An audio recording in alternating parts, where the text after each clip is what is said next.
Good morning friends. നമുക്കറിയാം staff selection commission phase exam മുതൽ ഒരു പുതിയ മാറ്റത്തിലേക്കുള്ള വഴി തുറന്നിട്ടിരിക്കുകയാണ്.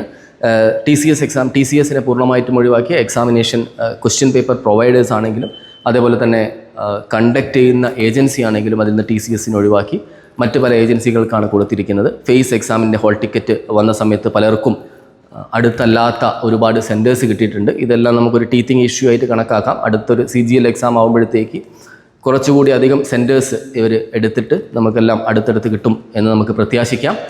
അപ്പോൾ അതിൻ്റെ ഭാഗമായിട്ട് പുതിയ എക്സാമിനേഷൻ കണ്ടക്ട് ചെയ്യുന്നതും അതേപോലെ തന്നെ ഏജൻസികളെയും ഒക്കെ ന്യൂലി റിക്രൂട്ടഡ് ആയതുകൊണ്ട് ഇൻസ്ട്രക്ഷൻസിൽ കാര്യമായ മാറ്റങ്ങൾ വന്നിട്ടുണ്ട്. പുതിയ ഇൻസ്ട്രക്ഷൻ, അതായത് ഫേസ് എക്സാം മുതൽ അത് CHSL ആണെങ്കിലും CGL ആണെങ്കിലും ഇനി അങ്ങോട്ടുള്ള എക്സാമിനേഷന് എന്തൊക്കെ മാനദണ്ഡങ്ങളാണ് ഓരോരുത്തരും ഉദ്യോഗാർത്ഥികൾ ഓരോരുത്തരും പാലിക്കേണ്ടതെന്നുള്ള ക്ലിയർ ഇൻസ്ട്രക്ഷൻ SSC ഇന്നലെ ഇറക്കിയിട്ടുണ്ട്.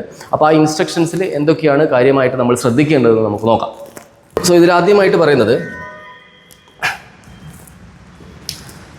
അഡ്മിഷൻ സർട്ടിഫിക്കറ്റ് എന്തായാലും നിങ്ങൾ ആ ഹോൾ ടിക്കറ്റ് കൊണ്ടുവരണം എന്നുള്ളതാണ്. അതിലൊന്നും കാര്യമായ ചേഞ്ചുകളൊന്നുമില്ല.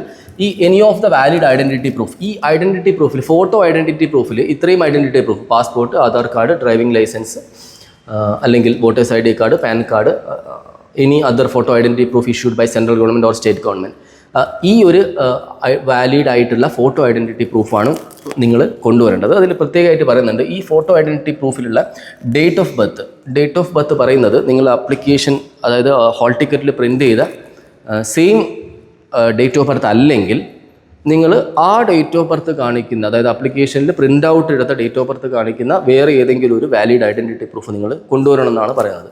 അതായത് നിങ്ങൾ ആധാറിലുള്ള ഡേറ്റ് ഓഫ് ബർത്തും അതേപോലെ തന്നെ SSLC ബുക്കിലുള്ള ഡേറ്റ് ഓഫ് ബർത്തും രണ്ടാണ്. ഇനി SSLC ബുക്കിലുള്ള ഡേറ്റ് ഓഫ് ബർത്താണ് നിങ്ങളെ ഹോൾ ടിക്കറ്റിൽ പ്രിൻ്റ് ഔട്ട് എഴുതിയിരിക്കുന്നതെങ്കിൽ നിങ്ങൾ SSLC ബുക്ക് കൂടി SSLC സർട്ടിഫിക്കറ്റ് കൂടി നിങ്ങൾ അതിൻ്റെ കൂടെ കൊണ്ടുവരണം എന്നുള്ളത് SSC ഈ വർഷം കൃത്യമായിട്ട് പറയുന്നുണ്ട്.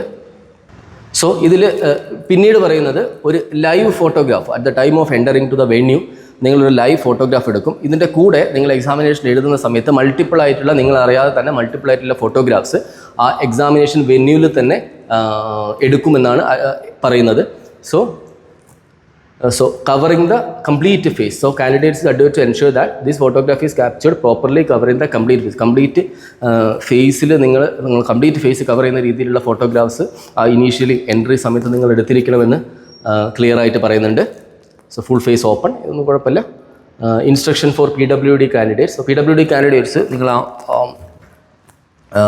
എക്സാമിനേഷന് എക്സ്ട്രാ ടൈം നിങ്ങൾ അവൈൽ ചെയ്യുന്നുണ്ടെങ്കിൽ ആ റിക്വയർഡ് ഒറിജിനൽ PH സർട്ടിഫിക്കറ്റ് നിങ്ങൾ കൊണ്ടുവരണം എന്നുള്ളതാണ്.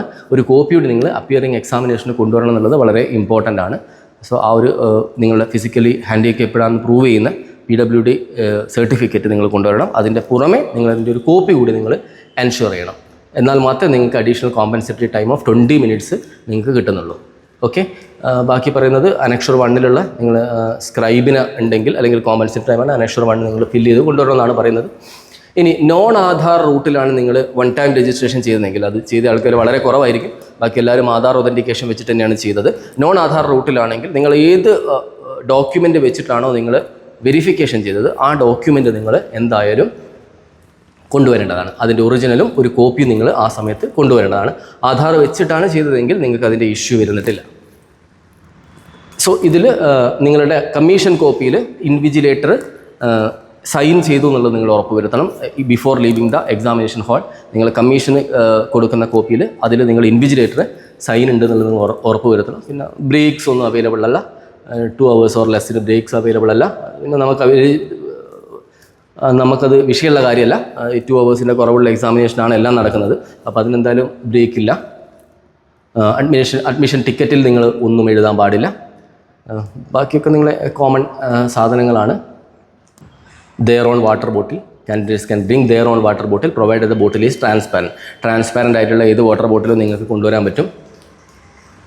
ബാക്കിയെല്ലാം വിത്തൗട്ട് പെർമിഷൻ, അതൊക്കെ ഒരു ജനറൽ നാച്ചുറൽ മാത്രമാണ്. സോ ഇത് പറയുന്നുണ്ട് പ്രത്യേകിച്ച് candidates are advised to visit the exam venue at least 1 day in advance so that, ഇത് പല കേസിലും മാൻഡേറ്ററി ആയിട്ട് വരുന്നതാണ്. കാരണം എന്താണെന്ന് വെച്ച് കഴിഞ്ഞാൽ എക്സാമിനേഷൻ സെൻറ്റേഴ്സ് പലതും പുതുതായിട്ടുള്ള സാധനങ്ങളാണ്. അതായത് നിങ്ങൾ ഇതുവരെ TCSൻ്റെ എക്സാമിനേഷൻ സെൻറ്റേഴ്സ് കണ്ടത് അതല്ല, അത് മാറിയിട്ടാണ് പല എക്സാമിനേഷൻ സെൻറ്റേഴ്സും ഈ ഫേസ് എക്സാമിന് വന്നിട്ടുള്ളത്. അപ്പം ഇറ്റ് ഈസ് അഡ്വൈസ് ദാറ്റ് നിങ്ങൾ ആ എക്സാമിനേഷൻ ഹാളിലൊന്ന് തൊട്ട് തലേ ദിവസം അവിടെ പോയി അതിൻ്റെ ഒരു അരമണിക്കൂർ മുന്നേ ഉള്ള അരമണിക്കൂർ ഡിസ്റ്റൻസ് മാത്രമുള്ള ഒരു സ്ഥലത്ത് നിങ്ങൾ എവിടെയെങ്കിലും ഒരു സ്റ്റേ അറേഞ്ച് ചെയ്യുക എന്നുള്ളത് നല്ലതായിരിക്കും. ഇനി എല്ലാ എക്സാമിനേഷൻ ഹാൾ തലേ ദിവസം ഒന്ന് പോയി കണ്ടിട്ട് ആ ഒരു ഉച്ചയ്ക്കൊക്കെ ആണെങ്കിൽ കുഴപ്പമില്ല, നിങ്ങൾ രാവിലെ തന്നെ പോയാൽ മതി. ഇനി രാവിലത്തെ ഫസ്റ്റ് ഷിഫ്റ്റിലുള്ള ആൾക്കാരാണെങ്കിൽ തൊട്ട് തലേ ദിവസം തന്നെ അതിന് കൃത്യമായ റൂട്ടും ബസ്സോ അല്ലെങ്കിൽ ഓട്ടോ സർവീസോ ഇത് സർവീസാണെന്നുള്ളതൊക്കെ നോക്കി തലേ ദിവസം തന്നെ നിങ്ങളൊന്ന് പോയി വിസിറ്റ് ചെയ്ത് അതിലുള്ള ഫെസിലിറ്റീസൊക്കെ കണ്ടുവരുന്നത് വളരെ നല്ലതായിരിക്കും. ഇല്ലെങ്കിൽ തൊട്ട് രാവിലത്തെ ഷിഫ്റ്റൊക്കെ ആവുന്ന സമയത്ത് നന്നായിട്ട് ചിലപ്പോൾ അവിടെ എത്തിപ്പെടാൻ ബുദ്ധിമുട്ടുണ്ടാകും. കാരണം പല സെൻറ്റേഴ്സുകളും മെയിൻ റോഡിൽ നിന്ന് കുറച്ച് ഉള്ളോട്ടുള്ള സ്ഥലങ്ങളിലേക്കുള്ള സെൻറ്റേഴ്സ് ഉണ്ട്. നിങ്ങൾ കാണാത്തതും ഇതുവരെ പോവാത്തതുമായ സെൻറ്റേഴ്സ് പലതും ഈ ഒരു എക്സാമിന് ഫേസ് എക്സാമിന് വേണ്ടി വന്നിട്ടുണ്ട്. അപ്പോൾ അത് നല്ലതായിരിക്കും എന്തായാലും. പിന്നെ പറയുന്നത് തന്നെ mobile phones, Bluetooth devices, headphones ഈ സാധനങ്ങളൊന്നും കൊണ്ടുവരാൻ പാടില്ല. അതൊക്കെ ഓൾറെഡി ഉള്ളതാണ്. നോസ് പിൻസ്, ബ്രേസ്ലെറ്റ്സ്, ഇയറിങ്സ് ഈ സാധനങ്ങളെല്ലാം നിങ്ങൾക്ക് ഒഴിവാക്കണം. അപ്പോൾ അത് നിങ്ങൾ മാറ്റി വെച്ചിട്ട് തന്നെ എക്സാമിനേഷൻ ഹാളിൽ പോകണം. ഇതൊക്കെ പണ്ടേയുള്ള സാധനങ്ങൾ തന്നെയാണ്. പിന്നെ പ്രത്യേകം പറയുന്നത് candidates are advised not to bring bags and prohibited items into the examination venue. In case they bring any such item they would have to make their own arrangement for safe custody of such items. The commission will not be liable to make any arrangement for safe custody of any such item. എന്ന് വെച്ച് കഴിഞ്ഞാൽ നിങ്ങൾ എന്തെങ്കിലും bag കൊണ്ടുവരികയാണെങ്കിൽ നിങ്ങൾ തന്നെ അതിനുള്ളൊരു safe custody വെക്കണം. അത് കമ്മീഷൻ പറയുന്നത് തന്നെ സേഫ് കസ്റ്റഡി വെക്കുന്ന സ്ഥലം ഉണ്ടാവില്ല എന്നാണ്. പക്ഷെ എന്നാലും എല്ലാ എക്സാമിനേഷൻ സെൻറ്ററും ഒരു റൂം നിങ്ങൾക്ക് അല്ലെങ്കിൽ ഒരു സ്ഥലം, പെർട്ടിക്കുലർ സ്ഥലം നിങ്ങൾക്ക് അതിനായിട്ട് അലോട്ട് ചെയ്തിട്ടുണ്ടാവും. അവിടെ സേഫ് കസ്റ്റഡി ഇല്ലെങ്കിലും നിങ്ങൾക്ക് അവിടെ വെച്ച് പോകാൻ പറ്റും. അപ്പോൾ വാല്യുബിൾസും അങ്ങനത്തെ സംഭവങ്ങളൊന്നും നിങ്ങൾ കൊണ്ടുപോകാതിരിക്കുക. ഇത് മുമ്പത്തെ ഒരു ഇൻസ്ട്രക്ഷനിൽ ഇല്ല എന്നാണ് എനിക്ക് തോന്നുന്നത്. അപ്പം എന്തായാലും സേഫ് കസ്റ്റഡി എന്തായാലും അവർ നോക്കില്ല. പക്ഷേ കസ്റ്റഡി ആയിട്ട് വെക്കാനുള്ള ഒരു സൗകര്യം എല്ലാ എക്സാമിനേഷൻ സെൻറ്റേഴ്സും പ്രൊവൈഡ് ചെയ്യുന്നതായിരിക്കും. നിങ്ങൾക്ക് ബാഗ് വെക്കാനും ബാക്കിയുള്ള കാര്യങ്ങൾ വെക്കാനും. ബാഗിൽ നിങ്ങൾ വാല്യുബിൾസും ബാക്കി കാര്യങ്ങളൊന്നും വെക്കാതിരിക്കാൻ മാക്സിമം ശ്രദ്ധിക്കുക. പിന്നെ പെന്നും പേപ്പറും എല്ലാം ഈ പറഞ്ഞ സാധനങ്ങൾ എല്ലാം എക്സാമിനേഷൻ ഹാളിൽ നിങ്ങൾക്ക് പ്രൊവൈഡ് ചെയ്യും. കമ്പ്യൂട്ടർ സ്ക്രീനിൽ നിങ്ങൾക്ക് ഇലക്ട്രോണിക് ടൈമർ അവൈലബിൾ ആയിരിക്കും. അതൊക്കെ ഓൾറെഡി ഉള്ള സാധനങ്ങളാണ്. പിന്നെ ഫ്രിസ്കിങ് ഉണ്ടാവും. ബാക്കി അൺഫെയർ മീൻസ് ഇതൊന്നും പിന്നെ ഇമ്പോർട്ടൻ്റ് ആയിട്ടുള്ള സാധനങ്ങളല്ല. നിങ്ങളെല്ലാ എക്സാമിനേഷനും ചെയ്യുന്ന സാധനങ്ങളാണ്. ബാക്കി നിങ്ങൾ എക്സാമിനേഷൻ ക്യാൻസൽ ആവും നിങ്ങൾ എന്തെങ്കിലും മിസ്ചീഫ് കാണിച്ചു കഴിഞ്ഞാൽ. ഇവിടെ പ്രത്യേകം പറയുന്നൊരു കാര്യം, നിങ്ങൾ candidates are assured that in case of disruption of examination for any reason such as major bar minor technical snag or slow speed of server, breakdown of server etc., they will not under any circumstances lose the examination time to which they are entitled. നിങ്ങൾക്ക് എന്തെങ്കിലും technical difficulty വന്നിട്ട് examination ഒരു 10 minute നിന്ന് കഴിഞ്ഞാൽ 10 minute extra time കൂടി നിങ്ങൾക്ക് കിട്ടും എന്നുള്ളതാണ് പറയുന്നത്. അതായത് നിങ്ങൾ ഇത് പലർക്കും ഒരു ഇഷ്യൂ ആണ്. തുടക്കത്തെ നിങ്ങൾ മൗസ് വർക്ക് ചെയ്യുന്നില്ല അല്ലെങ്കിൽ വേറെ എന്തെങ്കിലും ആയിട്ട് ഇഷ്യൂ വന്നു. അപ്പോൾ ഈ ഇഷ്യൂ വന്നതുകൊണ്ട് പാനിക്കായിട്ട് എക്സാമിനേഷൻ കംപ്ലീറ്റ് കൊളാവുന്ന ഒരു അവസ്ഥയിലേക്ക് പലരും എത്താറുണ്ട്. നിങ്ങൾ ഉറപ്പ് വരുത്തുക ടെക്നിക്കൽ ഇഷ്യൂസ് ഉണ്ടെങ്കിൽ നിങ്ങൾക്ക് ആ ടൈം നിങ്ങൾക്ക് എത്രയാണോ ടെക്നിക്കൽ ഇഷ്യൂസ് കൊണ്ട് നിങ്ങൾക്ക് നഷ്ടപ്പെട്ട ടൈം അത് എക്സ്ട്രാ കിട്ടുമെന്നാണ് പറയുന്നത്. Report to the concern regional office of commission in case the notice any irregularity during the conduct of examination. അത് പറയുന്നതാണ്. ഇനി ഈ ഒരു സാധനത്തിൽ പല സമയത്തും നിങ്ങൾ ആ എക്സാമിനേഷൻ സെൻറ്ററിലുള്ള ആൾക്കാർ ഇവിടെയും പ്രത്യേകം പറയുന്നുണ്ട് കേട്ടോ. ഇനി അതിൽ candidate should follow the instruction of the exam functionaries എന്ന് പറയുന്നുണ്ട്. അപ്പം they have to wait patiently till the issues suitably address and resolve. ഇത് പല സമയത്തും ഇഷ്യൂസ് സ്യൂട്ടബിളി അഡ്രസ് ചെയ്യലും റിസോൾവ് ചെയ്യാറുമില്ല. ആ സമയത്ത് നിങ്ങൾ റീജിയണൽ ഡയറക്ടർക്ക് ലെറ്റർ കൊടുക്കണം. ഈ ലെറ്റർ കൊടുത്തിട്ട് നിങ്ങൾ അഥവാ 100% നിങ്ങൾക്ക് ഉറപ്പാണ് നിങ്ങൾ 150+ അടയ്ക്കും അല്ലെങ്കിൽ നിങ്ങൾ എന്തായാലും ക്ലിയർ ചെയ്യുന്ന ഒരു കണ്ടീഷനിൽ ഇത് മിക്കവാറും റീജിയണൽ ഡയറക്ടർക്ക് മാത്രം ഒരു ഇൻഡിവിജ്വൽ കത്ത് എഴുതിയിട്ട് കൊണ്ട് കാര്യമൊന്നും ഉണ്ടാവാൻ സാധ്യത കുറവാണ്. അപ്പോൾ നിങ്ങൾക്ക് ഒരു പോസിബിലിറ്റി എന്ന് പറഞ്ഞാൽ റിട്ട് പെറ്റീഷൻ ഫയൽ ചെയ്യുക എന്നുള്ളതാണ്. റിട്ട് പെറ്റീഷൻ ഫയൽ ചെയ്താൽ നിങ്ങൾക്ക് എന്തായാലും ഡെഫിനറ്റ്ലി അവിടെ വീഡിയോ പ്രൂഫുണ്ട്. ആ വീഡിയോ പ്രൂഫിൽ നിങ്ങൾക്ക് ടൈം നഷ്ടപ്പെട്ടു എന്നുള്ളത് തെളിഞ്ഞു കഴിഞ്ഞാൽ നിങ്ങൾക്ക് ഡെഫിനറ്റ്ലി ഒരു എക്സാം കൂടി നടത്തും, എന്തായാലും നടത്തും. അത് കുറച്ച് ചിലവുള്ള കാര്യമാണ്. എന്നാലും നിങ്ങളെ ഒരു ജോലി എന്നതിനെ സംബന്ധിച്ച് നോക്കിക്കഴിഞ്ഞാൽ അതിനുള്ള ചിലവ് എന്ന് പറഞ്ഞാൽ നിങ്ങളൊരു ശമ്പളത്തിൻ്റെ ഒരു മാസത്തെ ശമ്പളത്തിൻ്റെ 4/1 മാത്രം മതി. അപ്പോൾ അങ്ങനത്തെ ഒരു സിറ്റുവേഷൻ ഉണ്ടെങ്കിൽ ഡെഫിനറ്റ്ലി നിങ്ങൾ അതിന് തന്നെ പോവുക. 2-3 ആൾക്കാരുണ്ടെങ്കിൽ ഒരുമിച്ച് ചേർന്ന് പോയാൽ മതി. നേരെ മറിച്ച് എന്തായാലും കട്ട് ഓഫ് ക്ലിയർ ചെയ്യില്ല എന്നുള്ള ആൾക്കാരൊക്കെ ആണെങ്കിൽ വെറുതെ അതിന് പൈസ മെനക്കെട്ടിട്ട് കാര്യമില്ല. അല്ലാത്ത ആൾക്കാർക്ക് നിങ്ങൾക്ക് ഡെഫിനറ്റ്ലി ആ ഒരു രീതിയിലേക്ക് മുന്നോട്ട് പോകുന്നതാണ്. ഇൻ കേസ് ഇങ്ങനത്തെ എന്തെങ്കിലും സംഭവങ്ങൾ is not properly and suitably addressed by the commissioner, ആ സമയത്തുള്ള നിങ്ങളെ എക്സാമിനേഷൻ ഇൻവിജിലേറ്റേഴ്സ് അഡ്രസ്സ് ചെയ്തിട്ടില്ലെങ്കിൽ. പക്ഷെ പറയുന്നത് issue will be suitably address and resolve എന്നാണ്. പക്ഷേ ലാസ്റ്റ് എക്സാമിനേഷന് കുറേയൊക്കെ അങ്ങനെ സംഭവിച്ചിട്ടുണ്ട്. അപ്പോൾ അതിൽ പറയുന്നത് commission would take an appropriation decision in the matter would be final എന്നാണ് പറയുന്നത് and would be binding on candidates in case exam could not be completed. അപ്പോൾ കമ്മീഷൻ ഒരു ഡിസിഷൻ എടുക്കുന്ന പറയുന്നത് ആ ഡിസിഷൻ നിങ്ങൾക്ക് എഗെയിൻസ്റ്റ് ആയിട്ട് ഡെഫിനറ്റ്ലി നിങ്ങൾക്ക് പോകാം. കാരണം ബാക്കിയുള്ള എല്ലാ സ്റ്റുഡൻസിനും ലഭിക്കുന്ന അതേ പ്രയോറിറ്റീസ് നിങ്ങൾക്കും കിട്ടേണ്ടതാണ്. അപ്പോൾ അങ്ങനെ ഉണ്ടെങ്കിൽ ആ ലാസ്റ്റ് റിസോർട്ട് എന്ന് പറയുന്നത് അതാണ്. പക്ഷേ അതിൽ പലരും അതിൽ പോകാറില്ല, ഇൻഡിവിജ്വൽ ആയതുകൊണ്ടും ചിലവേറിയതുകൊണ്ടും.